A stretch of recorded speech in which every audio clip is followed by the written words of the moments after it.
Good morning, it's the middle of April, and by May 1st we want to have our tomatoes and peppers in. So this is where we're going to put them. In bed number 4 right here is where the tomatoes go, and they will go halfway down. And that's about where that post is, halfway. So I still have some crops in this bed, and so as those mature and harvest we'll go ahead and pick them, but we want to get the tomatoes planted before that time, before the time that these completely mature. And that's okay if they're growing together, it's going to be fine.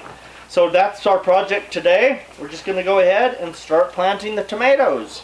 This isn't like okay, the tools we're going to use is the drill auger right here. So we're going to drill holes in the ground where the tomato goes, and then we're going to take this little scoop and I'm going to put one level scoop of this concoction in here. Now this is a mixture of alfalfa pellets, blood meal, bone meal, eggshells, and azomite. There's a lot of videos about this mixture in all the videos in this video library, so if you've never seen me make this before, there's videos in there about it. So this is the same mixture I make when I mix up a potting soil, except this I've just mixed all the ingredients together straight in here, not putting it in a potting soil. So when you've seen the videos of the cement mixer going around and I have potting soil in there, and then I'm putting in a couple of tablespoons of these ingredients, these are the same ingredients. So what I'm going to do is I'm going to drill a hole where the tomato goes, and then I put a leveled tablespoon, this is a tablespoon, so I'll just put a level tablespoon of this in the bottom of the hole. I mix it with a little bit of dirt, and then we'll put the tomato in there and cover it up. So that's what's happening today. Okay, so this is a no-till system. We are not tilling this up. This has not been tilled for a year and a half now, and that's the way we want it. So every time we come and plant, we just either dibble a hole or we drill a hole. So we just harvested the daikon radish plants out of here. They were really tall with flowers on them. You've seen those in the past few weeks of the videos. We just pulled those off and I threw them up on top of the worm bin. I came through with a hoe and I hoed maybe a ½ an inch deep. I just scraped it off so that the little weeds in here, so that they just got knocked down. So that is tillage. I actually did till it a ½ an inch deep. But that didn't ruin my fungal communities. It didn't ruin the things that tillage ruins. So do I till? Absolutely I till. But I'm not doing massive major tillage where we're destroying all the microbial life. So when I talk about a no-till system, it's a very, very minimal tillage. And I don't do that all the time. I only do it if there's a bunch of weeds that need to come out. And there were some here, so I did that. So here we go. We're going to start drilling holes and putting the fertilizer in.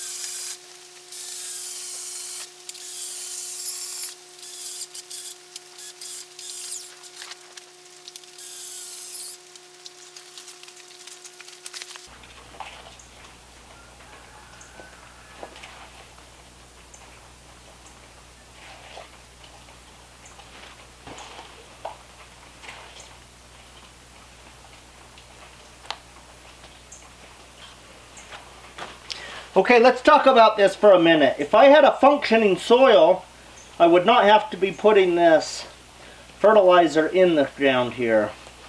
But my soil's not quite where it needs to be yet. You've got to remember that it hasn't even been 2 years yet since I was in here with a bulldozer and a backhoe building this greenhouse, and so I completely destroyed anything that was in this soil because the topsoil was gone, and this was kind of a big mess. So this is a brand new soil that we're just now building. So that's why I'm fertilizing.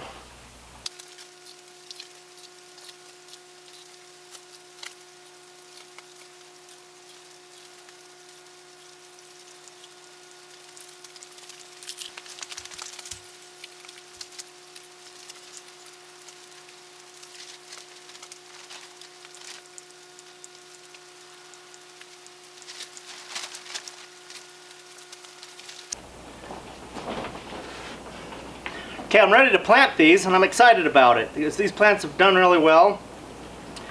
And you've seen these plants before in other videos of when I was planting the seeds and then when I potted them up. These are my early girl plants, and I made some long tags out of a plastic jug so I can remember which plants are where.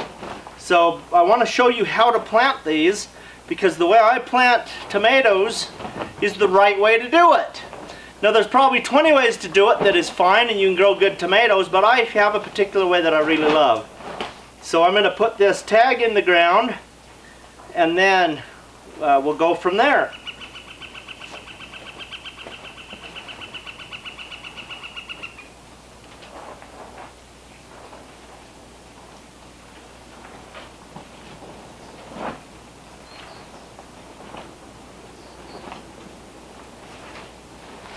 So we take our plant, we put it in the ground, and we put dirt around it. In case you missed that, I'm going to do it again. The plant goes in the ground, and we put dirt around it. Okay, there's only 2 more, so watch closely.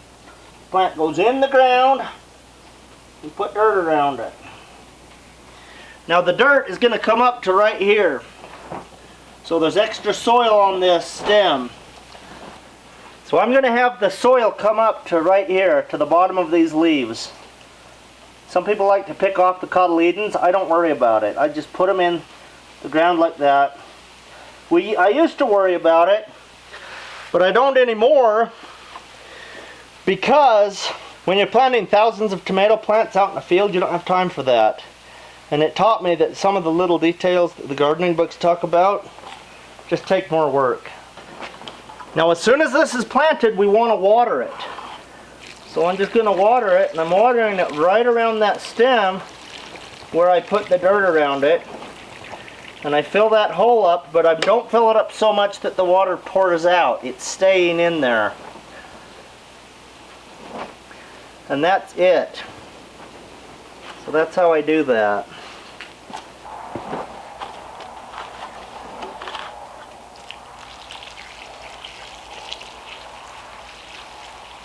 There goes some water, so I did it too much.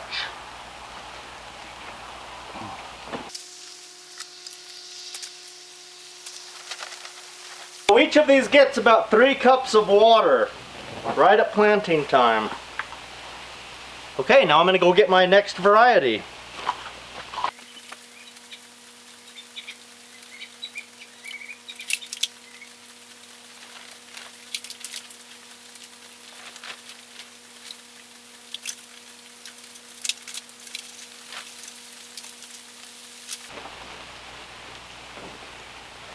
Okay, this tag right here that's inside of these plants, it says how many plants I'm planting in my garden.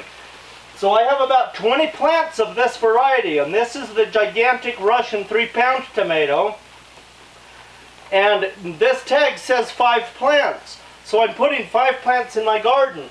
So what I've done is I pulled out the 5 most big, beautiful, healthy plants. Although it was hard to do because out of 20 plants here, 15 of them are all about the same. They're big and beautiful. So I just grabbed 5 really nice looking plants, and that's what I'll put in the garden. The rest of these will be for sale.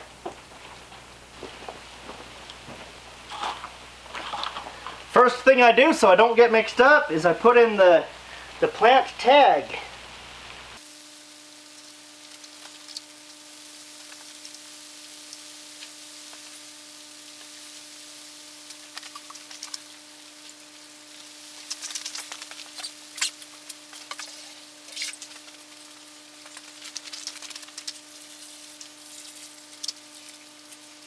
Okay, so that's how I plant these guys. The organization is the key to make this super simple.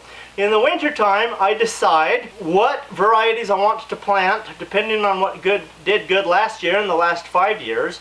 And then I want to get the seeds all ready to go in a Ziploc bag, and I write on the Ziploc bag how many seeds to plant in a tray, and then when to plant it, and then all I have to do is look at the calendar, and when the date comes to plant them, I just pull the box out, I get the Ziploc bag out, and I plant the number of seeds, And then the tags are already made up with the seed in the Ziploc bag, so I put them in the tray when I plant. And then at transplanting time, it's super easy today because the tag that I've made up in the wintertime said 5 plants, so I already know to put 5 plants in. I don't have to reinvent the wheel and change things at this time of year, because at this time of year things are very busy. There's a lot of actual work to do, and so I don't want to be trying to think and figure it out. We just want to get the job done, especially if a person's holding down a full-time job and then you're trying to garden and you're balancing life and kids and school and all the things that people do. So it's really nice to just have a plan, make a really good plan, and you can take months to figure out the plan, but once you get the plan set, then you just follow the plan, and it works so simple, and it is so nice. So I'm just going to put the rest of these in here today, and I probably won't plant all of them today because right behind me there's still some big plants, and the plants will do better if I just leave them in the pots where they're growing than if they're in the shade of those huge cabbages. So we'll harvest those later on, and then we'll get the tomatoes in. So that'll be great. The other thing to do is we can harvest the cabbages the way they are, real small, and eat them, and then go ahead and get these in. So there's options. We do have options. Thank you for watching this. Hopefully this has helped to Hopefully this has helped to simplify some of the complicated things about gardening. Okay, thank you very much for watching this.